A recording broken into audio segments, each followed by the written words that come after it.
13절에서 16절까지 말씀 우리 함께 교독합니다. 제가 먼저 13절 말씀 시작합니다. 이 사람들은 다 믿음을 따라 죽었으며 약속을 받지 못하였으되 그것들을 멀리서 보고 환영하며 또 땅에서는 외국인과 나그네임을 증언하였으니 그들이 이같이 말하는 것은 자기들의 본향 찾는 삶을 나타내느라. 그들이 나온 바 본향을 생각하였더라면 돌아갈 기회가 있었으려니와 그들이 이제는 더 나은 본향을 사모하니 곧 하늘에 있는 것이라. 이러므로 하나님이 그들의 하나님이라 일컬음 받으심을 부끄러워하지 아니하시고 그들을 위하여 한 성을 예비하셨느니라. 아멘. 원유월 감기는 모두 안 걸린다고 그러죠? 7월입니다 저는.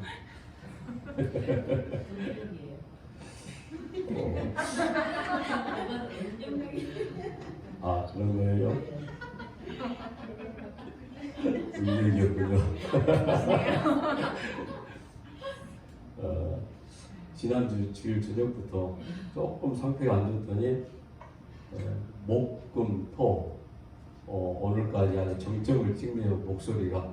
제가 한번 사무실에서 혼자 찬양을 불러봤더니 조금 올라가니까 어떤 목소리가 나오냐면 혹시 너희 목소리가 뭐예요? 너목보란 프로그램 아시죠? 네. 근데 음치박치 목소리가 나오는 거예요. 찢어지고 갈라지고 소리가 안 올라가고 아 오늘도 내가 찬양하면 안 되겠구나 해서 권사님한테 말씀을 드렸는데 정말 좋죠? 이게 반색을 하면 곤란해요. 내가 찬양할 때는 별로였다는 이야기잖아. 그죠? 그런 거죠? 곤란한데. 자, 오늘 이 히브리서 11장 13절에서 16절까지 말씀. 오늘 본문에 보면 굉장히 상반된 단어들이 등장을 합니다. 본향과 나그네. 인생이 나그네 길이라는 것은 인생이 사라지는 세상에서는 우리가 영원히 살 곳이 아니다. 그런 이야기가 맞는 거죠. 그러니까 인생을 나그네라고 이렇게 표현하고 있을 겁니다. 이 말은 결국은 모두 다 죽는다는 거죠. 눈에 보이는 세상이 전부인 것 마냥 우리가 평생을 그렇게 살고 있으면서도 불구하고 결국에는 전부 다 죽음을 맞이하던 당하던 다 죽음이라는 것 앞에 피할 자가 아무도 없다는 이야기가 되어지는 겁니다. 그래서 여러분 성경에 처음 창세기에서는 낳았더라 그리고 죽었더라로 끝이 나게 되어진 겁니다. 뭐 969살을 살았던 아니면 120년을 살았던 뭐 지금 100년 100세 인생 100년을 살았던 결국에는 태어났다가 죽었더라 입니다. 성경에서 왜 그렇게 이 세상에서의 죽음에 관한 이야기를 하는 걸까? 방금 말씀드린 바와 똑같습니다. 이것은 우리가 영원히 사는 것이 아니다. 즉 나그네 인생길을 지금 가고 있는 과정 가운데 있다라는 거겠죠. 보세요. 히브리서 11장 1절부터 등장하는 사람들이 소위 우리의 믿음의 조상들입니다. 그런데 그 사람들이 다 어떻게 했다고 결론을 내리죠? 시작이 믿음으로 아벨은 그리고 또 믿음으로 에녹은 다 이렇게 시작이 됐는데 결국은 뭡니까? 다 죽었더라. 근데 그냥 죽은 거 아닙니다, 여러분. 믿음을 따라 죽었더라 그랬어요. 다 죽습니다. 그런데 어느 사람들은 그냥 죽음을 당하고 어느 사람들은 믿음으로 죽음을 맞이하게 되어지는 거겠죠. 오늘 저와 여러분은 믿음으로 죽음을 맞이하는 자 이런 분 되신 걸 감사하시기 바랍니다. 실상으로 성경은 결국에 믿음으로 죽이는 거였어요. 그러니까 우리가 이 땅 살아가는 동안에 호흡하며 살고 있는 게 사실은 믿음으로 계속 우리를 지금 죽이고 있는 과정 가운데 있다라는 겁니다. 그러니까 믿음을 따라 전부 다 죽었다라고 성경에서 말씀하고 있는 거겠죠. 그런데 놀랍게도 우리는 또 그 죽음이 영원한 생명이다라고 이렇게 말씀을 하고 있는다는 겁니다. 믿음을 따라 죽는 자들이 있고 그냥 죽는 자들이 있는데 겉으로 볼 때는 똑같이 그냥 죽은 자처럼 보여지지만은 결과물은 엄청난 분류가 이루어지는 거죠. 영생과 영벌이라는 길로 나눠지게 되어지는 것. 믿음이 없이 죽으면 영원한 형벌의 길이라는 것. 우리가 너무나 잘 알고 있죠. 약속을 바라보고 이 땅을 나그네로 살았다는 것은 아주 간단한 내용입니다. 그런데 여러분, 그 약속 따라서 이 땅을 살아가는 모든 과정들이 간단한 결과물 같지만 우리가 이 땅 살아가는 동안에 우리의 죽음을 내어놓지 않으면 간단한 죽음마저도 당하게 되어지는 거겠죠. 하나, 오늘 저와 여러분은 죽음을 맞이하는 자들, 잠시 잠깐 이 땅에 살아가는 동안에 우리가 호흡하고 있는 그 순간에 매일매일 순간순간의 죽음을 통해서 우리의 삶 속에 완전한 하나님의 나라, 즉 영생을 얻었다는 기쁨 가운데 살 수 있더라는 겁니다. 그래서 오늘 저와 여러분이 이 땅에서 우리가 나그네와 같은 인생을 산다라고 이렇게 말한다 하지만 그래도 우리는 구체적인 방향이 정확히 있는 존재들이죠. 그래서 죽음을 맞이하게 되어지는 겁니다. 구체적 방향성이 없는 나그네가 아니라 확실한 목적, 구체적인 방향, 이런 모든 것들이 오늘 우리 인생 가운데 있다라는 거죠. 나그네 삶이라는 것은 종착지가 있다라는 거 아닙니까? 오늘 우리가 하나님이 지으신, 하나님이 이미 지어 놓으신 그 하나님의 나라를 바라보고 앙망하고 살아가는 존재, 바로 우리라는 겁니다. 그래서 이 구약과 신약의 성경을 다 통틀어서 보면은 이렇게 하나님의 나라가 어떻게 이루어져 가고 있는가, 즉 예수 그리스도의 구원의 역사가 어떻게 선포되어 있는가, 여기에만 집중하고 있는 게 바로 성경입니다.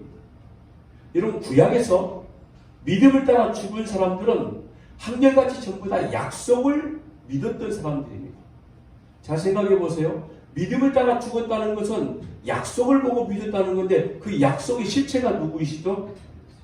예수 그리스도. 자, 오늘 이 본문에 나와 있는 믿음의 조상들 역시 구약의 인물들이었습니다. 그런데 그들이 약속을 따라, 믿음을 따라 그들이 죽음을 맞이한 겁니다.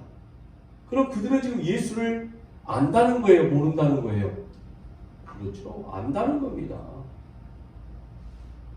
아니, 어떻게 예수는 2000년 후에나 오실 분인데 그들이 어떻게 알아요?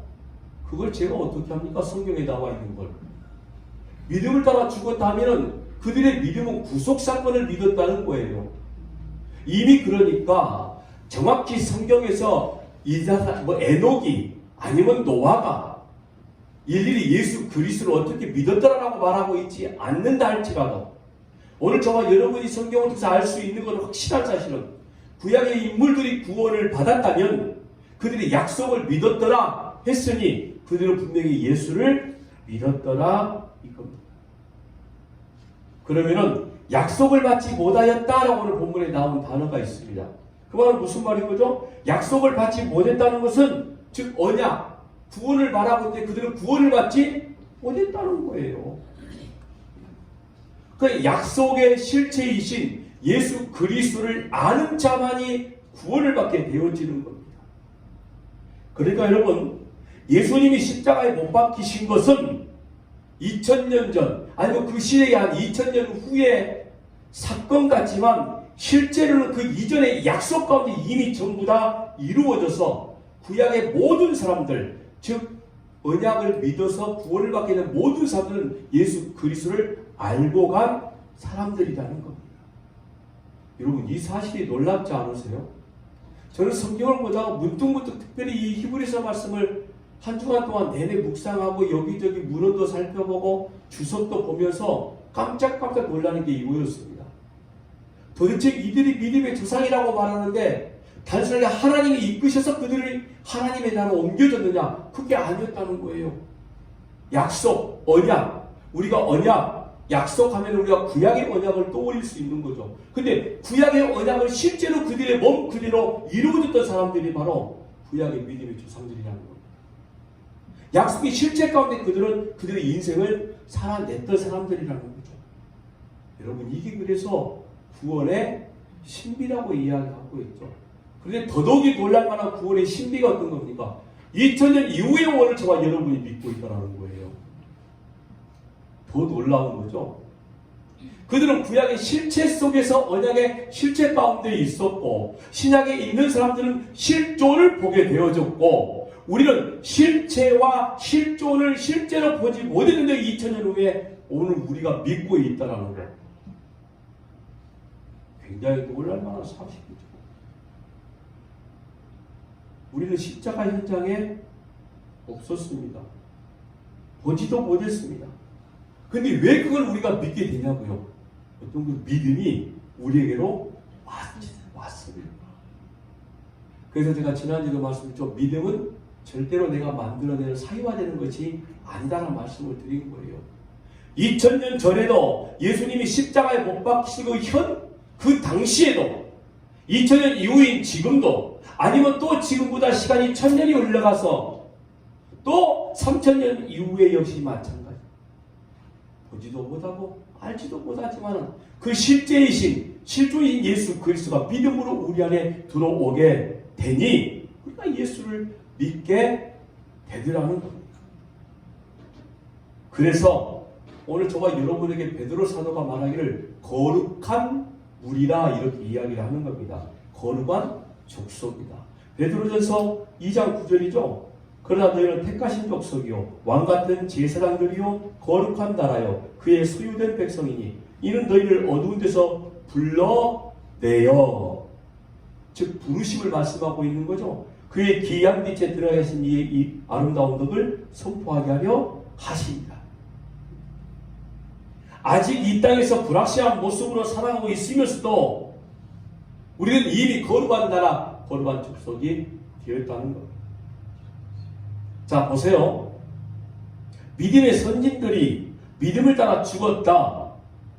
자, 그러면은 믿음이 들어가면 모든 이들이 전부 다 죽는다는 거예요. 믿음이 들어가게 되면 다 죽는다. 이 땅 위에서 나그네의 삶들이 순간순간 허무하게 느껴질 때가 있고 물론 때로는 너무나 간절하고 절실할 때가 있을 것도 같아요. 지금 우리의 모습을 보면. 그런데 그들에게 믿음이 실제로 들어가기 시작할 때에 믿음으로 완전한 무장이 이루어지는 순간에 한번 여러분들의 모습을 상상해 보셔도 될 것 같아요. 아, 여기가 천국이구나. 이런 믿음 들어갈 때 있지 않습니까? 아직까지 한 번도 그런 경험을 해보신 적 없으면 앞으로 있게 될 겁니다. 기대하셔도 됩니다. 여러분 실제로 사도행전의 역사 가운데 나와 있는 초대교회 수많은 교회들은 이런 종말론적인 삶을 살아내었던 사람들이에요. 예수님께서 승천하시면서 내가 곧 오리라 그리고 보이다 성령을 너에게 보내주시리라 이 약속의 말씀을 믿고 그들은 예수님이 금방 오실 걸로 기대를 했죠. 자기들 인생 살아가는 동안에 오실 거라는 기대를 했기 때문에 그들은 정말 종말론적인 삶을 살아냈어요. 근데 우리는 그 삶을 못 살거든요. 왠지 아세요? 2000년이 지났거든요. 그러니까 예수님이 오신다고 아무리 떠들어도 아직 심각하게 체감적으로 느껴내지를 못하는 거죠. 그런데 2000년 전에 초대교회 사람들은 그걸 실제로 체감으로 느껴버렸습니다. 그러니까 있는 걸 전부 다 통용을 하는 거죠. 같이 보자, 같이 살자. 인생 대충대충 산다는 게 아닙니다. 최선을 다한 인생을 살았다는 거예요. 종말론적인 삶을 이야기하면 가끔 오해하는 게 이 인생을 포기한다는 생각을 하는데 절대로 그렇지 않습니다. 예수님 내일 오신다. 만약에 시간이 확정적으로 정해져 있어. 그래도 우리는 이 땅을 포기하면 안 되는 거죠. 왜요? 하나님의 통치를 받고 있으니까. 내가 호흡하는 그 순간에도 하나님의 통치권 아래에 있다 보니 우리는 하나님의 나라에 살고 있는 것이고 그리고 예수님이 이 땅에 오셨을 때 호련히 우리가 뭐 예를 들어 어디로 들림받는다 에녹처럼 그랬을 때 역시 마찬가지인 거죠. 그 눈은 그건 아직 우리가 눈에 보지 못하는 거거든요. 그래서 이 땅에 하나님의 나라 가운데 최선을 다하는 삶을 살아낼 수밖에 없는 겁니다. 그런데 종말론적인 삶, 그 종말론을 외치는 자들의 결국이 뭐죠? 이 땅을 아는 것도 필요 없어. 소용없어. 그러니까 다 버려야 돼. 근데 버리는 거 아무 데나 버리지 마. 어디에다 버려? 나한테 버려. 이단들, 그것들이 하는 짓거리들인 거죠. 그러니까 이렇게 말하는 것들은 전부 다 잘못된 종말론적인 삶을 살아낸다는 건 여러분 하루 1시간 1초가 정말로 급박한 인생인 겁니다. 너무나 간절한 인생이라는 거죠. 바로 그런 의미예요. 인생을 포기하는 게 아니라 1분 1초가 너무 간절하고 소중한 거죠. 왜? 내가 지금 호흡하고 있는 이 순간에 하나님의 나라가 내 인생 가운데 임했다는 거죠. 잘 생각하세요. 굉장히 은혜스러운 일입니다. 예수님이 오시기 이전에 예수를 믿었던 그 사람들, 예수님이 오시고 난 이후에 믿었던 오늘 저와 여러분, 동일한 믿음이라는 단어 가운데 우리는 하나님의 약속이 이루어진 지체. 그런데 여러분, 그 사람들이 또 나그네라고 이야기를 합니다. 외국인이라고도 표현합니다. 그러니까 믿음을 선물로 받은 우리는 반드시 그렇게 만들어내겠다는 게 오늘 이 본문의 말씀인 거죠. 너희는 이 땅에서 나그네로 외국인처럼 살다가 갈 거야. 그런데 매일매일의 삶들이 사도 바울의 고백처럼 죽어나가져 가는 거야. 그런데 그게 바로 너희 인생 가운데 하나님의 나라를 이루어져가는 방법이란다라고 말씀하고 있는 거죠. 이 세상에서 말입니다. 사도 바울이 그래서 로마서 8장에 가면 8장 13절 말씀 보니까 너희가 육신대로 살면 반드시 죽을 것이로되 영으로서 몸의 행실을 죽이면 살리니. 육신으로 사는 건 반드시 죽는다 하고, 즉 이렇게 말하면 또 이렇게 이야기할 수 있고, 죄짓고 막 이렇게 사는 것 정도, 이 정도 말하면 굉장히 유치한 겁니다. 뭐 그럼 영으로서 육신 행실을 죽이는 건 착하고 죄를 안 짓고 살아가는 것을 말하나요? 그런 건 아닌 거 아시죠? 그렇게 이해하고 있는 거 분명히 아닌 거 압니다. 육신으로 사는 거 보세요, 이겁니다. 성경에 나오는 성도에게 요구되는 모든 것 성도만 할 수 있는 거예요. 성경을 통해서 오늘 저와 여러분에게 말씀하신 모든 것은 하나님의 주신 믿음의 선물로 이래서 우리만 할 수 있는 것들이 기록이 되었더라 이 말인 거죠. 그러니까 세상에서 할 수 있는 것들을 우리가 하는 것이 아니라 세상을 하지 못하는 거 우리만이 하고 있는 거, 완전한 구별에 대해서 말씀하고 있는 거거든요. 그러니까 육신대로 살면, 이 말은 무슨 말이냐면 선악과 따먹은 그 아담처럼 살며 바로 이런 거예요. 그게 육신인 겁니다. 그러니까 하나님의 뜻과 하나님의 말씀과 상관이 없는 존재라는 거예요. 근데 우리는 여러분, 하나님의 말씀과 하나님의 뜻과 상관이 없는 존재가 아니라 하나님의 말씀에 끌려가는 존재이고요, 하나님의 뜻에 완전히 묶여져 있는 이런 존재란 말인 거죠.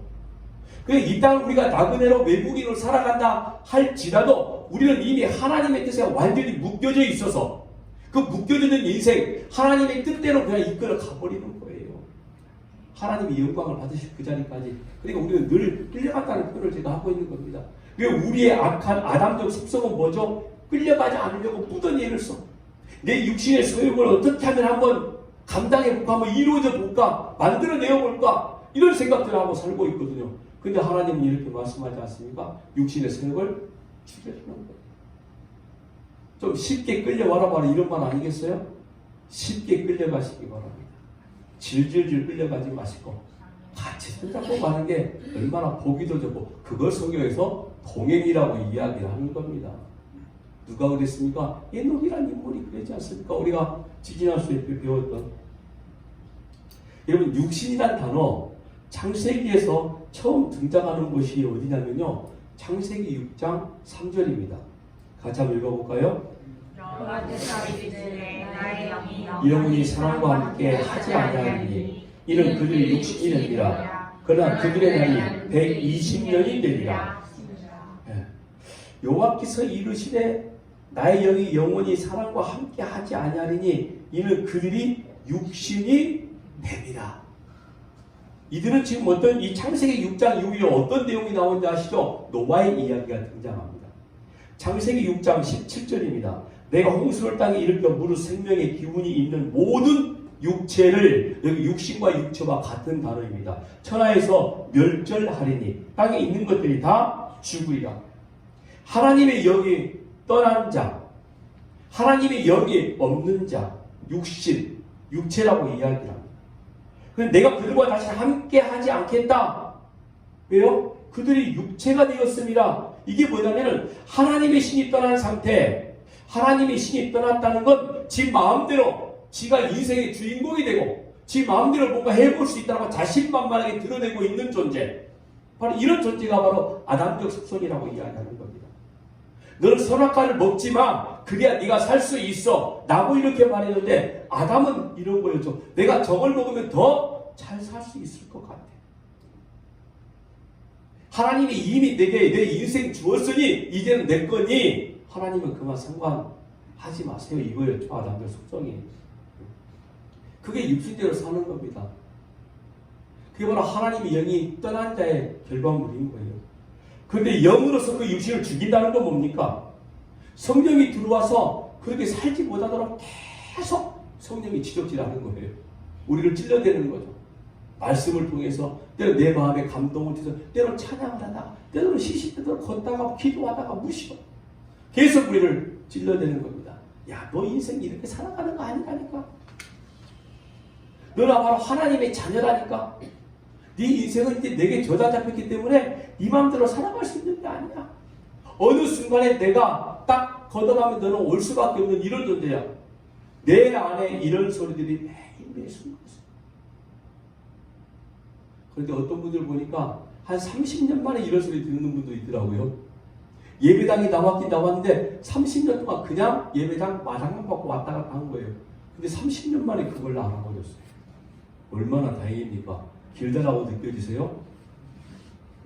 저는 목사가 20년 만에 알았는데 그걸 목사가 20년 만에 알았다고요. 이제는 놀랍지도 않죠? 다행입니다. 여러분들 몇 년 만에 알으셔서 짧은 시간 만에 여러분 이거 알지 못하면 그러니까 제대로 지금 신앙생활 하고 있지 못한 거예요. 영으로서 내 육신의 삶들을 죽이려지 못하고 이걸 알지 못하면 지금 제대로 신앙생활 하고 있다라고 말하지 못한다는 거예요.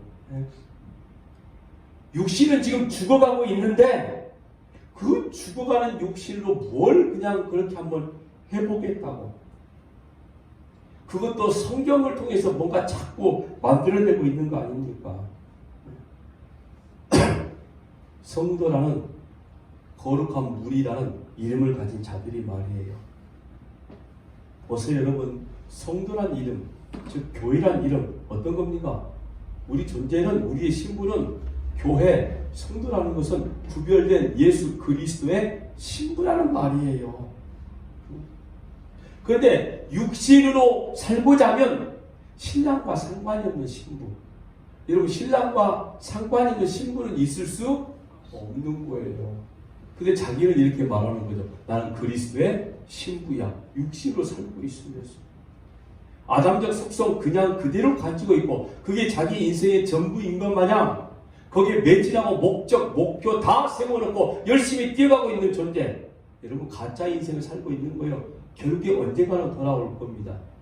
근데 돌아오는 순간이 빠르면 빠를수록 은혜를 느끼는 시간은 더 많아지는 거죠. 이렇게 말하면 어떤 분이 이렇게 말씀했답니다. 그럼 내가 딱 죽기 직전에 이렇게 인생이 눈에 보는 인생이 너무너무 즐겁고 행복하고 재미나니까 내가 딱 죽기 직전에 그렇게 알면 안 될까요? 그런 사람으로 뭐라고 그랬죠? 이런 밥통. 그러면은 그 짧은 1분밖에 못 느끼고 가는 거예요. 그 기쁜 은혜를. 그 놀라우신 그 사랑을 딱 1분밖에 못 느낀다니까요. 빨리 하면 알수록 많이 하는 겁니다. 깊이 하는 겁니다. 많이 아시기를 바랍니다. 깊이 아시기를 바랍니다. 육신으로 살려고 하면 분명히 말합니다. 신랑과 상관이 없는 신부라는 말입니다. 무언가 한번 해보자. 믿음으로, 성령으로 잘 만들어보자. 목적을 세우고 목표를 만들고. 이 성경을 얼마나 지금 오해하고 있는 겁니까? 아니 성경이 딱 보면 그냥 하나님의 말씀 딱 뭐로 들어도 예수로 딱 들어와. 여러분 그렇지 않으세요? 아직 아니에요? 계속 할게요. 그러니까 제가 성경 그럼 예수 그리스도 그럼 완성 아니에요? 끝. 이게 우리 인생이란 말인 거예요. 은혜이면 끝. 예수님이면 끝. 사도 바울 보세요. 자기가 율법을 지키면서 열심히 인간적인 노력으로 최선을 다해서 살았을 때는 자기가 진짜 정도 없고 흠도 없고 완전한 존재라는 사실을 막 자랑으로 했단 말이에요.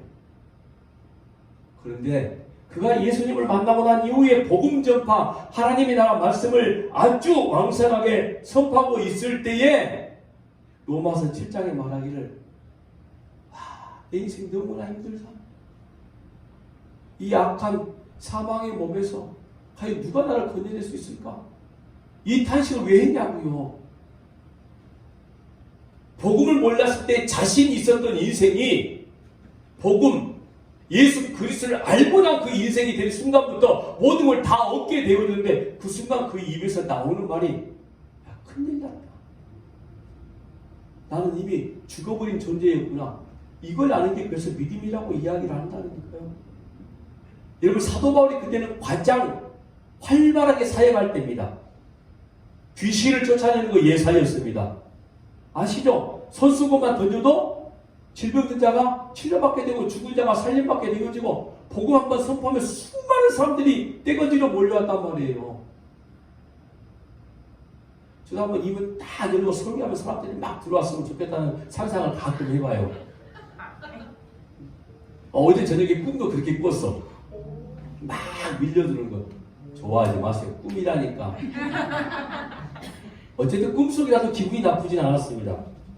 그랬더니 문 열고 들어오시는 게 정거사님이네. 그러니까 여러분 갈라디아에서 사도 바울이 이런 고백을 하는 거잖아요. 보세요. 갈라디아서 2장 20절입니다. 시작. 내가 그리스도와 함께 십자가를 못하니 그런즉 이제는 내가 사는 것이 아니요 오직 내 안에 그리스도께서 사시는 것이라. 아멘. 이제 내가 보세요. 내가 사는 게 아니라고 이야기하잖아요. 아니 어떻게 사도 바울이 이런 고백을 할 수 있냐고요. 우리는 너무 많이 보니까 이게 그냥 그러려니 그냥 빨간 줄로 쭉쭉쭉 이 정도로밖에 안 보이는데 한번 사도 바울의 인생과 여러분의 인생을 한번 딱 비교해서 한번 보라고요. 정말 이런 고백이 아무에게나 터져나올 수 있는 게 아닙니다. 믿음이 아니면 할 수 없는 고백이라 이런 말인 거죠.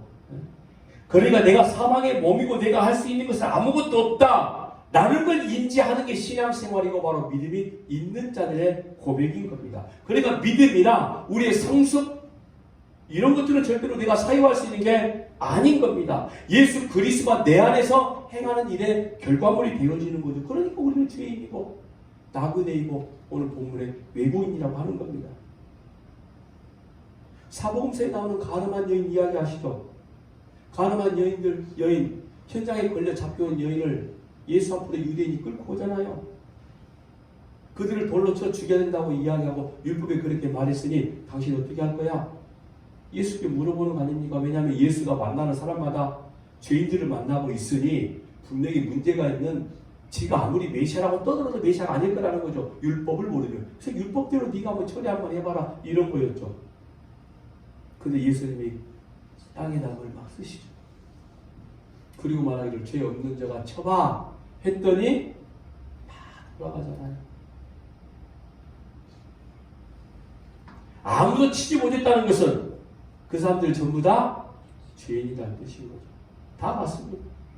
그런데 다 가는데 거기 꿀려있던 널브러져 있던 가늠한 여인 자기 정체가 고스란히 전부 다 들통나버린 그 여인만 도망가지 못해요. 가보지 못했어요. 가지 못했어요.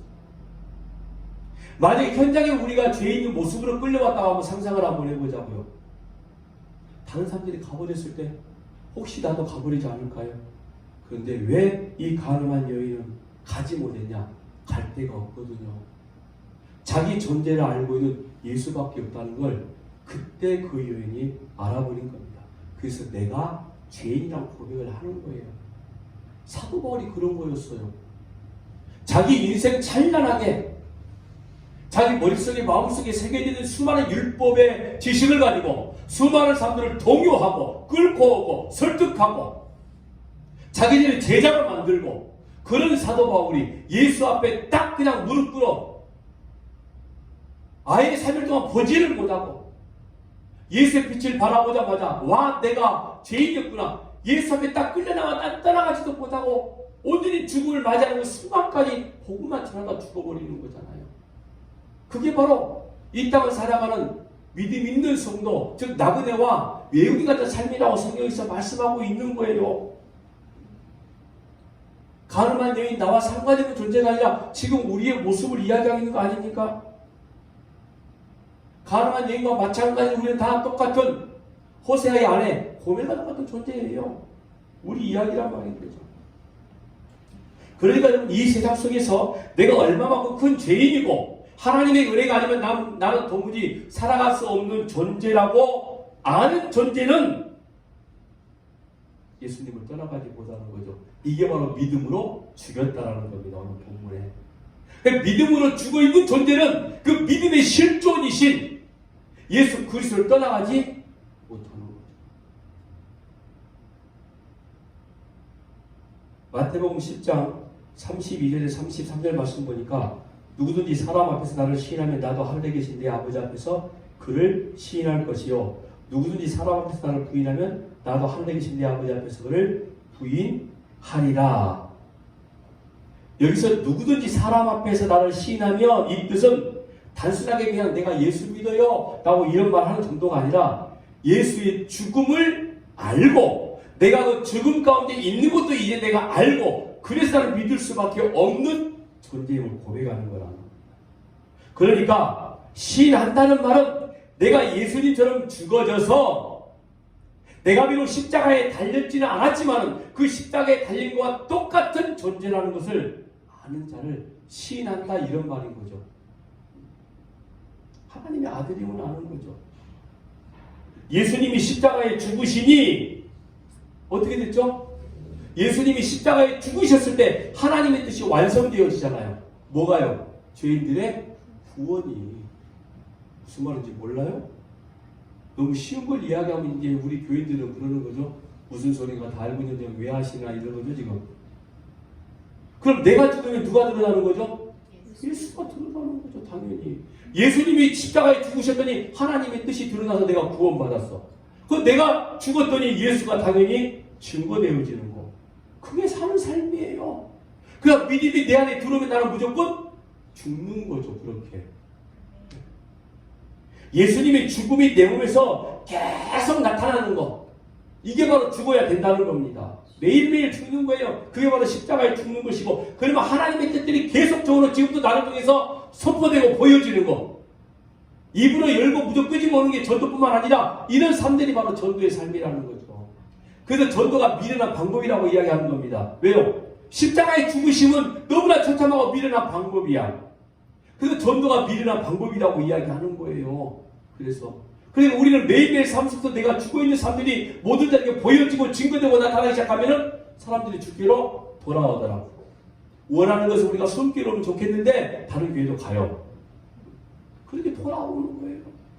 그게 우리 인생이라고 성경에서 지금 말씀하고 있는 거예요. 그래서 사도 바울이 우리의 육신이 죽고 영이 산다는 것은 내가 바로 그 성령에 의해서 내가 지금 살고 있다고 이런 고백인 거잖아요. 내가 나를 존재하고 내가 나를 보여줄 수 있는 모든 것들이 하나씩 하나씩 전부 다 낮아지고 깨지고 부인당해지고 죽어지다가 어느 순간에 성령이 내 안에 들어옴을 내가 알게 되니 이런 것들이 죽어나가는 게 실제적으로 어떻게 죽어나가야 되는 것을 알기 시작하게 되어지고 그러다 보니까 내가 바로 여기 사람이다 라고 이렇게 평가를 받는 거죠. 그러니까 여러분 예수 믿는 것이 바로 이와 같은 사실을 말하는 거죠. 우리가 이런 개념들만 잘 정리하고 있으면 성경 어디를 봐도 누가 나오는 거죠? 예수 그리스도가 나오는 거예요. 근데 이런 개념으로 성경을 안 봐. 이게 가장 기본이고 성경 66권에 딱 한 가지 핵심이거든요. 이걸 말씀하고 있는 게. 그런데 왜 우리는 이걸 안 보고 다른 걸 볼까요? 도대체 왜 그런 거예요? 눈에 보이는 육신의 소욕, 내 몸으로 이룰 수 있는 이 안목의 정욕들이, 내가 모든 사람에게 보여줄 수 있는 이생의 자랑들이 너무 우리 안에 많아. 그러다 보니 자꾸 이걸 망각해버려. 그러니 우리가 매일매일 하나님의 말씀을 통해서 우리 스스로 에베소서의 말씀한 대로 전신갑주 입지 않으면은 완전히 넘어질 수밖에 없는 이런 존재다 이거예요. 근데 이것도 솔직히 알아. 교회 안에 있는 사람들은. 그러니까 뭔가 불안한 거예요. 야, 내가 이렇게 살면 안 될 것 같은데 왜 그러지? 그래 안단 말이에요. 그 다음에 교회에서 자꾸 뭔가 만들어내. 어떤 프로그램을 만들어내고 목적을 만들어내고 목표를 만들어내고 설교도 그렇게 설교하는 거죠. 우리 인생 이렇게 살아야 됩니다. 하나님의 백성답게 한번 살아내봅시다. 그러다 보니까 어느 교회 어디를 가도 항상 1년 표가 교회의 맨 앞에 붙어있죠. 우리 교회는 없어요. 그 흔한 교회 표가 없습니다. 근데 매년마다 바뀌어. 매년마다 바뀌어. 그럼 1년만 딱 그렇게 하면 되는 건가? 그리고 그 다음에 또 해야 되는 거고. 그게 뭐예요? 표가 없었다는 거. 간단히 말하면 목적이에요. 그게. 믿음의 목적이 있다고요? 없다고요? 없다니까요. 표를 세웠다는 것은요. 어떤 목적이 있다는 거죠. 길거리 사방에 사거리에 나가서 복음을 외쳐서 모든 사람이 주께 돌아오게 해라. 올해는 300명 채우는 해. 목표, 목적을 딱. 근데 거기다 성경 말씀 가져다가 쓰고 있는 거죠. 생각해 보세요. 진짜 그게 얼마나 미련한 짓인가. 보세요. 성경, 하나님의 말씀, 이 성경을 가져다가 표로 삼았어. 아니, 하나님의 말씀을 가져다가 표로 삼았다니까요. 차라리 말씀 없이 그냥 우리 교회 1년 이거 한번 해봅시다 표를 세워놨으면 말하지 않아. 근데 말씀을 가지고 완벽하고 완전하고 불안하지 않는 하나님의 말씀으로 표현을 삼고 그 말씀을 표현을 삼고 자기들의 노력으로 자기들의 힘써서 헌신함으로 어떤 방법으로 이루어 보겠다는 거예요. 지금 말씀을 뭘 이루어 보겠다고 이야기하냐고요. 죄인이. 이게 바로 지금 하나님의 여기에 감동되지 못한 자들의 이야기인 거죠. 말도 안 되는 일을 하고 있는 거예요.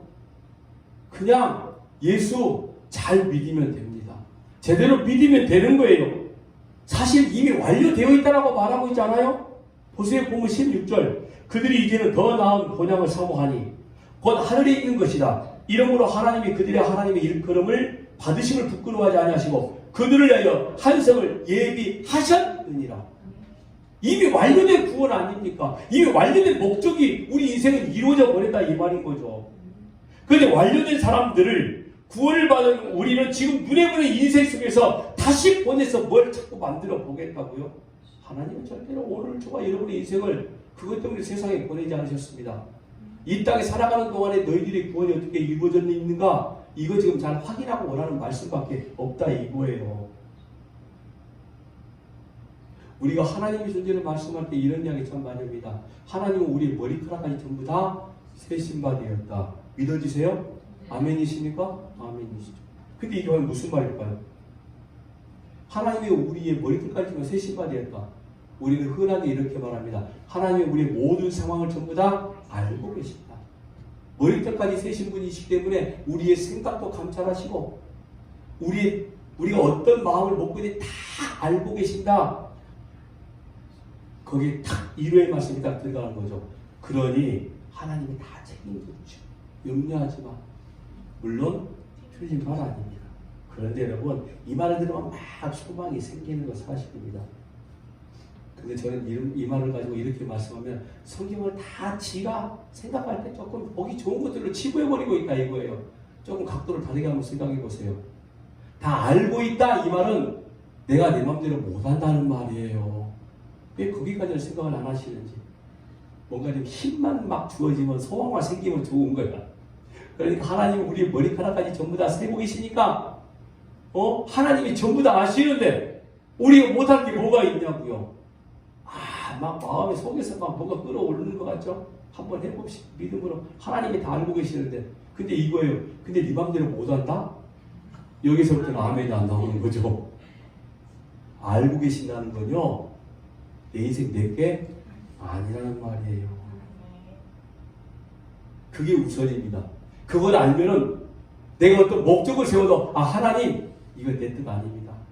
하나님의 뜻대로 해주세요. 이런 기도가 터져 나오는 거예요. 그때부터 진짜 기도가 나오는 거죠. 그러니까 우리가 뭘 먼저 알아야 되느냐? 성경에서 바로 오늘 히브리서를 통해서도 이걸 지금 말씀하고 있는 거거든요. 네. 죽으라면 죽고 가라면 가야 되고요. 오라면 와야 되는 거예요. 그럼 돼요. 다른 게 아니라. 여러분, 이 세상에서 그렇게 우리가 인생을 살아간다는 것은 사도 바울의 고백처럼 우리가 매일매일 작은 죽음들을 지금 경험하고 있다는 거예요. 내 생각과 내 뜻이 아닌 하나님의 뜻에 의해서 내가 모든 걸 내가 하나씩 내려놓고 있다는 것은 바로 내가 지금 죽음을 경험하고 있다는 겁니다.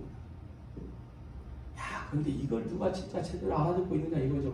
다행스러운 것은 여기 앉아 계신 분들은 이 말씀을 알아듣고 계시니 이제 앞으로 머리카락을 세신 하나님, 그러면은 우리의 모든 인생을 책임져 주신다. 그 이전에 뭐라고요? 와, 나는 아무것도 할 수 없는 존재구나. 이걸 이제 고백하게 된다 이거죠.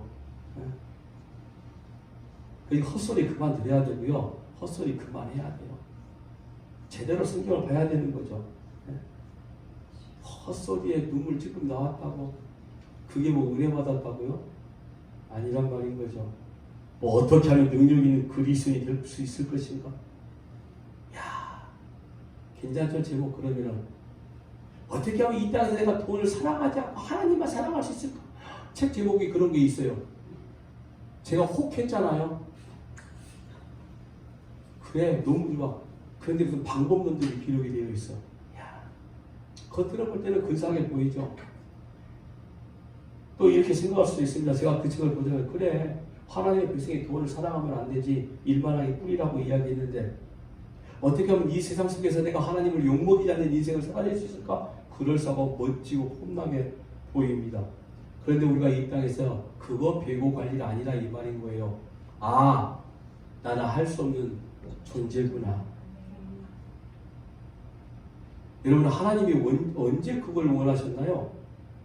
하나님이 우리 인생을 통해서 우리가 잘 되어지고 하나님의 영광을 드러내라고 하나님이 원하신 적이 있나요? 성경에서 없습니다. 하나님은 하나님 스스로 영광을 받아가시는 분이라고 그랬죠. 어떤 모양을 통해서입니까? 하나님이 원하시는 건 그냥 우리가 하나님의 일 하는 겁니다. 근데 하나님의 일이 뭐라고 그랬죠? 예수 믿는 거래요. 성경에서 소목사 이야기가 아니라 예수 잘 믿는 거, 예수 바르게 믿는 거, 그거면 됩니다. 그게 전부입니다. 그리고 그 예수의 은혜에 감탄하는 인생을 살아봐라 이 말인 거예요. 네가 받은 구원이 얼마나 큰지 늦게 알았으면은 그 조금 주어진 시간이라도 깊게 좀 알아봐라 이 말인 거예요. 네가 받은 구원의 깊이와 가치가 얼마나 큰지를 좀 많이 알고 왔으면 좋겠어. 왜? 하나님의 나라는 그 은혜 가운데 모여있는 사람들이 사는 것이기 때문에 구속의 은혜가 어떤 인생인지를 잘 알고 와야 돼 해서 성경 66권을 주는 거라고요. 그래서 근데 뭐 이 땅에서 뭐가 잘 사는 방법이 어떻고 이걸 배워서 뭘 어디다 써먹을 거냐고요. 하나님의 나라에 가면 아무 소용이 없는데. 여러분 평생 동안에 여러분들이 인생의 죽음을 맞이하는 그 순간까지 하나님의 말씀을 통해서 내 인생 가운데 역사하신 구원의 기쁨이 무엇인지를 매일 순간순간 아주 절절하게 느끼시는 오늘 저와 여러분 되시길 주의 이름으로 부탁합니다.